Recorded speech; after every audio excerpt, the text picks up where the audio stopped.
The substitution board went up in the 60th minute, and the number 20 flashed in red. Cole Palmer's number. The Stamford Bridge crowd had groaned, confused, frustrated. By the time Chelsea conceded the winning goal in the 78th minute, the groans had turned to boos. By the final whistle, Palmer had left the stadium without showering. By Monday morning, half of social media was calling for Pochettino's head. By Tuesday's training session, the squad had split into two camps, but it started with 11 words overheard near the tactics board, words spoken by a World Cup winner who thought no one else was listening. He's talented, sure, but he doesn't understand what it takes to win. That's why the manager took him off. Don't forget to subscribe to Elite Ball Legends and like the video for your support. Thank you for subscribing. Cole Palmer had been at Chelsea for 8 months, and in that time, he had become the unexpected savior of a chaotic season. At 22 years old, the English attacking midfielder had arrived from Manchester City with questions hanging over him. Could he handle being the main man? Could he deliver without Pep's system? Could he justify the £20 million fee for a player who'd barely started for City? The answers had come quickly and emphatically. 15 goals, 10 assists, Player of the Month awards, performances that made fans forget about the £100 million signings who'd flopped. Cole Palmer was Chelsea's best player, and everyone knew it except perhaps one person. Enzo Fernández had been at Chelsea for 18 months, and in that time, he had carried the weight of being the most expensive transfer in British football history. At 23 years old, the Argentine midfielder had arrived from Benfica for £121 million, fresh off winning the World Cup. The young player of the tournament, Messi's heir apparent. The pressure had been immense and immediate. Every pass was analyzed, every mistake magnified. He was supposed to be the solution, the player who would restore Chelsea to glory. But the results had been inconsistent, the performances up and down. And now there was a new star at Stamford Bridge who was achieving what Enzo was supposed to deliver. The FA Cup quarter-final against Newcastle had been billed as Chelsea's chance for redemption. The season had been disappointing, 10th in the Premier League, Champions League qualification already impossible. The FA Cup, their only hope for silverware. Pochettino had started both Palmer and Enzo, the team built around their creativity. Palmer playing as the attacking midfielder, just behind Nicholas Jackson. Enzo sitting deeper, controlling tempo, distributing from the base of midfield. The first half had been tense and tactical. Newcastle defended deep, their new Saudi-backed wealth reflected in their disciplined organization. Chelsea dominated possession, but struggled to create clear chances. Palmer had been everywhere, dropping deep to collect the ball, drifting wide to find space, arriving in the box at the right moments. Enzo had been efficient but not spectacular, his passing accurate but without the killer instinct that world-class midfielders possess. Chelsea took the lead in the 43rd minute, and it had been pure Palmer. He received the ball 30 yards from goal, took one touch to set himself, shifted the ball onto his left foot, and curled a shot into the top corner. The kind of goal that makes scouts look like geniuses and makes other clubs wonder what they missed. Stamford Bridge had erupted, 20,000 fans chanting his name, the sound echoing through West London. Palmer had celebrated with his trademark calm swagger. No wild theatrics, just a point to the sky and a knowing smile. Enzo had been one of the first teammates to reach him, hugging him professionally. But there was something in his body language that those paying attention might have noticed. A stiffness, a brevity, the embrace of obligation rather than genuine joy. Newcastle equalized in the 54th minute, a corner kick that caught Chelsea's defense napping. Isak rising highest to power a header past Sanchez. The goal had shifted momentum. Newcastle sensed vulnerability. Chelsea's confidence wavered slightly. The match was in the balance. The 60th minute had brought Pochettino's decision. The fourth official held up the substitution board. Number 20 coming off. Number 8 coming on. Palmer for Gallagher. The crowd had reacted with confusion first, then anger. Palmer had been Chelsea's best player. He'd scored the goal. He was making things happen. Why was he coming off? Palmer's face had shown shock, then hurt, then anger in rapid succession. He had jogged slowly toward the touchline, not making eye contact with Pochettino, who tried to offer encouragement. "We need fresh legs, Cole. Well done."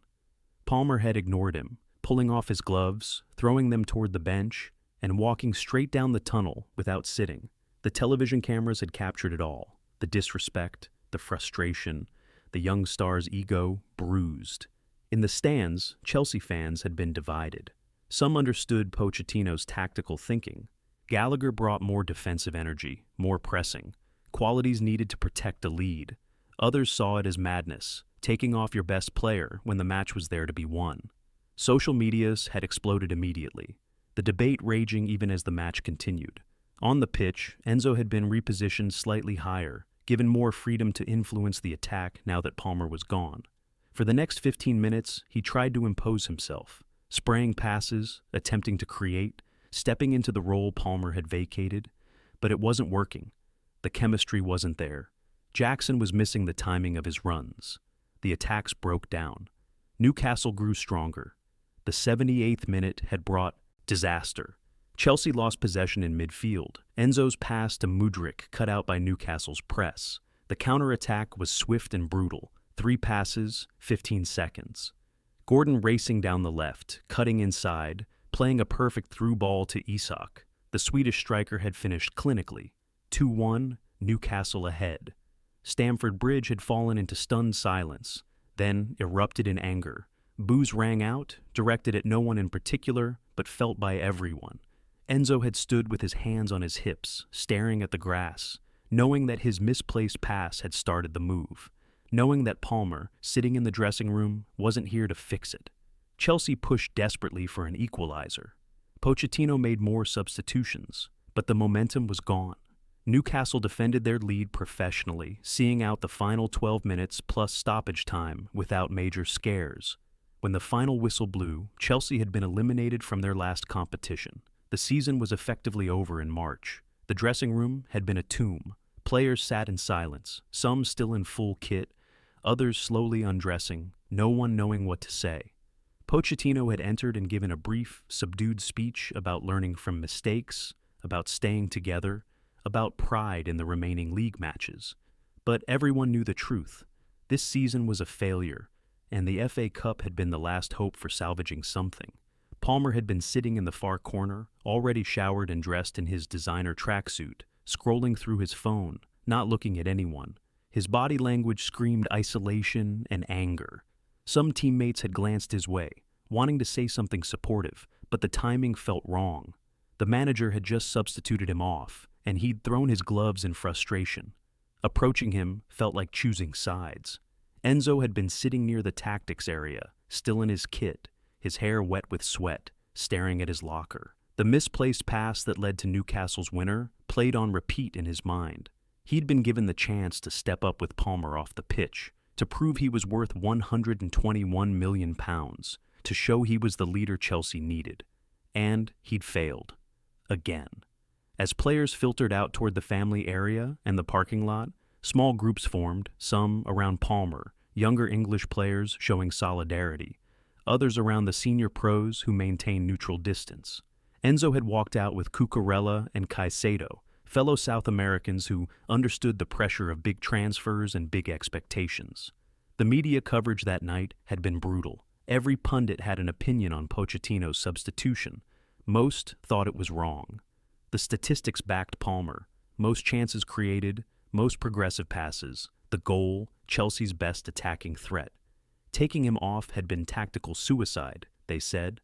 Some defended Pochettino, arguing that Palmer's defensive work rate was a liability when protecting a lead, but the result made all defense hollow. Palmer's Instagram post at midnight had been simple but pointed.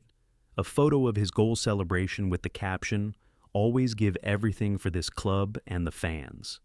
The implication was clear, unlike some others. The comments section exploded with support and with criticism of Pochettino, with calls to start Palmer every match, with anger at the decision-making. Monday's training session was light recovery. Palmer had arrived exactly on time, neither early nor late, and gone through the session with professional detachment. He did the exercises, he completed the drills, but he didn't engage socially. No jokes, no banter. When Pochettino tried to speak with him during a water break, Palmer had nodded, said minimal words, and moved away.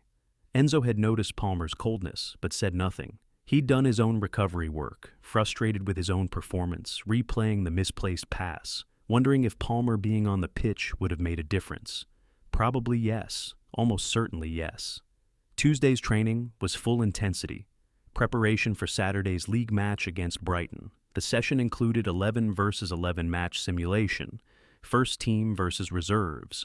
Palmer and Enzo were both in the first team, operating in their usual positions. The exercise was meant to build understanding, to sharpen combinations, to work on patterns of play. But the chemistry wasn't there. Palmer received the ball in pockets of space, looked for options, but his preferred passing lanes to Enzo weren't being taken. Enzo received possession from the defense, surveyed options, but his passes to Palmer were just slightly off, too far ahead, too much weight, requiring Palmer to stretch. Nothing egregious, nothing obvious to the coaches, but the players on the pitch felt it. The connection was broken. During a water break, Pochettino had pulled the midfielders together near the tactics board set up on the sideline. He was drawing plays with his marker, explaining positioning, trying to rebuild the connections that had fractured.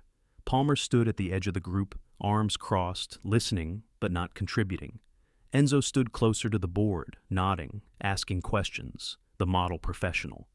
"Cole, you need to make yourself available between the lines more," Pochettino instructed. "Enzo will find you if you're in the right space." "I was available on Saturday," Palmer said flatly. "For 60 minutes. Then I was watching from the dressing room." The group had gone quiet. Pochettino's jaw tightened. That was a tactical decision, for the team.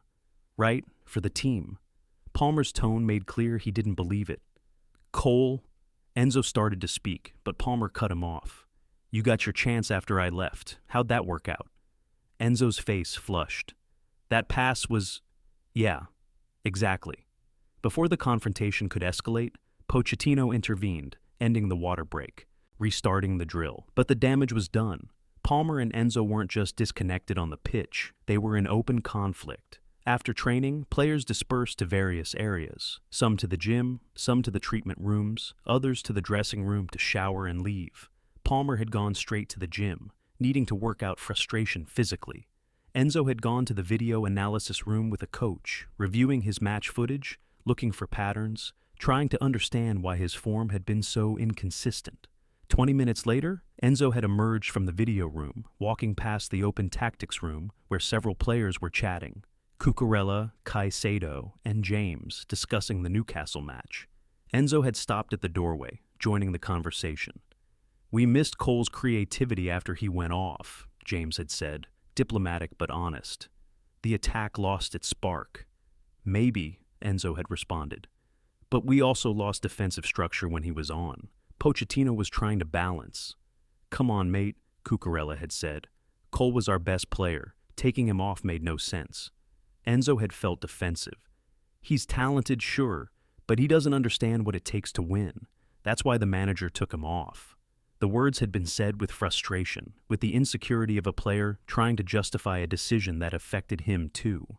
He'd meant to defend Pochettino, to provide tactical reasoning, to explain why being talented wasn't enough at the elite level, but the words came out wrong, condescending, dismissive, undermining. Cole Palmer had been walking down the corridor, returning from the gym, headphones on but hanging around his neck, music low.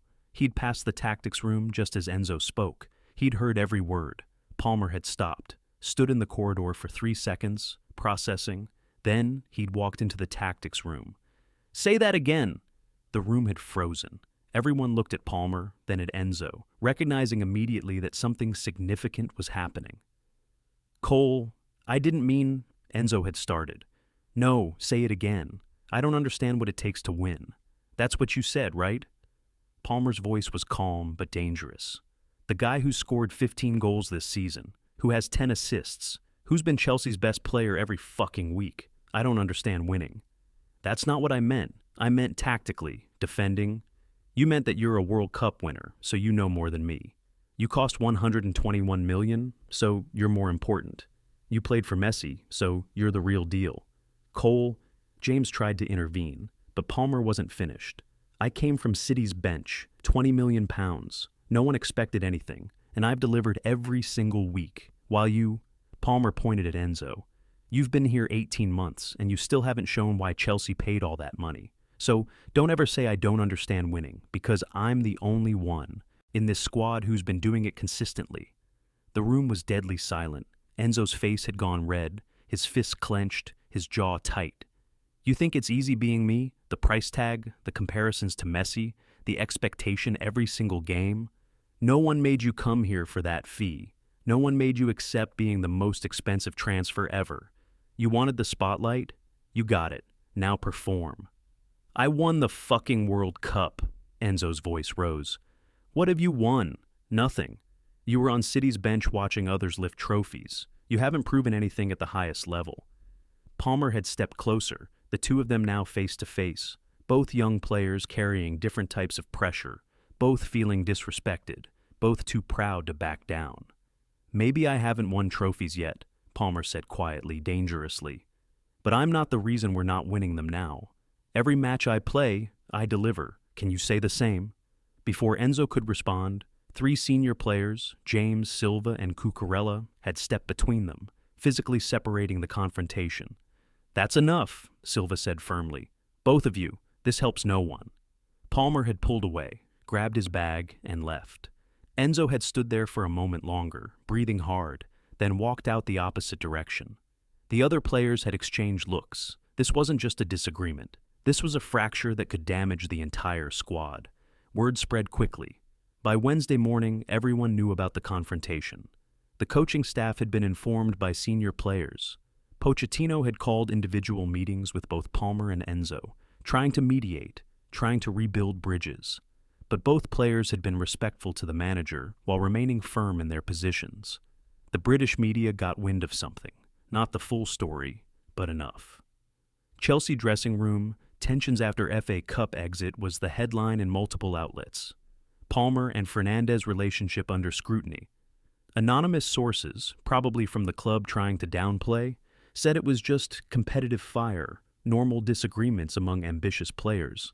But inside Cobham, Chelsea's training ground, everyone felt the shift. Training sessions became professional, but cold. Palmer and Enzo completed drills together when required, but didn't speak otherwise. The squad had subtly divided, younger English players gravitating toward Palmer, South American and foreign players more sympathetic to Enzo, senior pros trying to stay neutral. Friday's team meeting before the Brighton match had been tense. Pochettino addressed the squad. Whatever personal issues exist, they stay here. On the pitch, you are teammates. You work for each other. You sacrifice for each other. That's non-negotiable. Both Palmer and Enzo had nodded, professional masks in place. But the genuine connection was gone. The Brighton match on Saturday had been everything wrong with Chelsea's season condensed into 90 minutes. Disjointed, lacking chemistry. Individual quality occasionally shining through, but no collective cohesion. Palmer had been involved in Chelsea's best moments, but isolated, receiving little support. Enzo had worked hard, but without impact. His passes not finding teammates, his positioning slightly off. Brighton won 2-0, professional and organized, exposing every Chelsea weakness.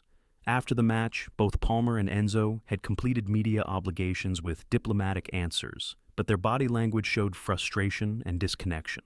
Sunday morning, Palmer's phone had rung, his father calling from Manchester. "Talk to me, son. What's going on?" Palmer had told him everything. The substitution, the overheard words, the confrontation, the fractured squad. His father had listened, then asked a simple question. "Do you want to win, or do you want to be right?" "What?"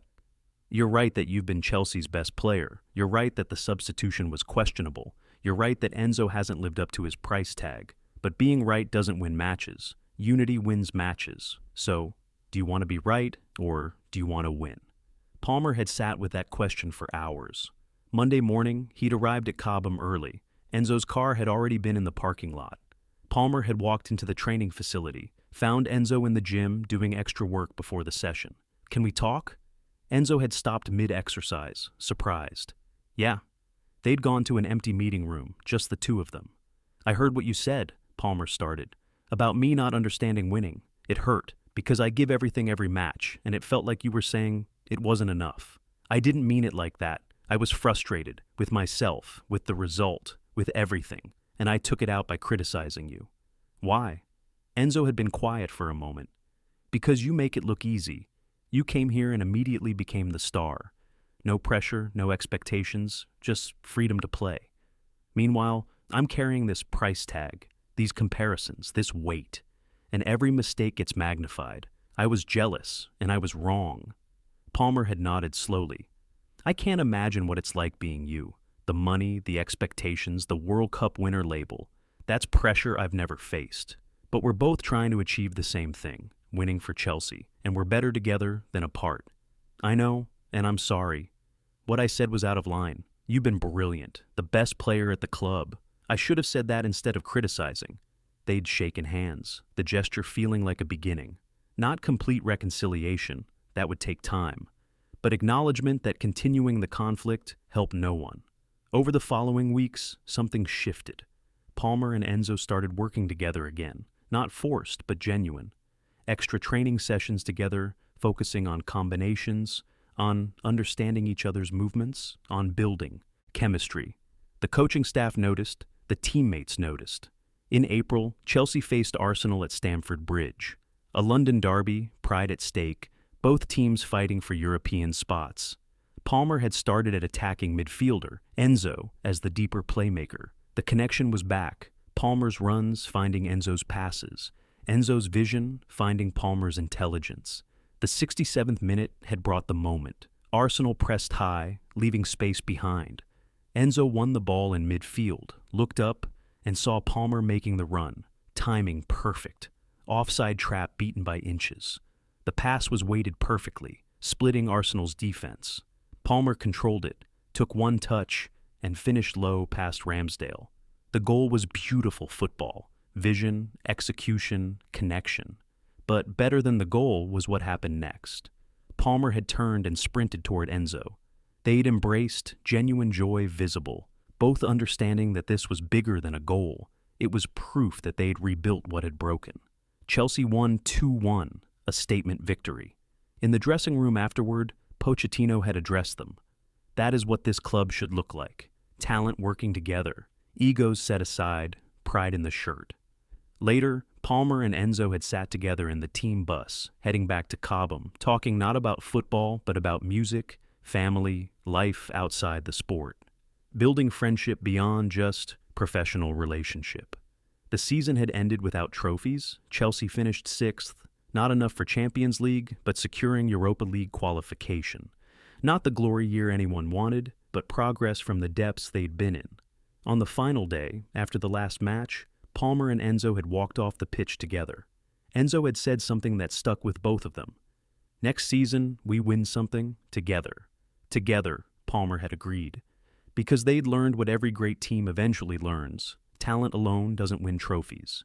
Unity does. Trust does. The willingness to check your ego, acknowledge mistakes, and fight for something bigger than individual glory. They'd started the season as strangers, became rivals, transformed into enemies, and ended as something more valuable than either status. Teammates who understood that winning required sacrifice, required communication, required putting the collective above the self. The substitution in the 60th minute had been a catalyst. The overheard words had been the wound, but the choice to heal, that had been theirs. And in making that choice, they had discovered what it truly meant to be Chelsea players, not just wearing the blue shirt, but honoring what it represented, not just playing together, but fighting together. And as they looked toward the next season, both understood that their partnership would be central to whatever Chelsea achieved. Not Palmer alone, not Enzo alone, but together, the £20 million bargain and the £121 million investment, proving that value isn't measured in transfer fees, but in commitment, in growth, in the willingness to become better than you were yesterday. That was the real revenge, not against each other, but against the doubts, the criticism, the fractured beginning. The revenge was becoming what everyone said was impossible, partners who made each other greater.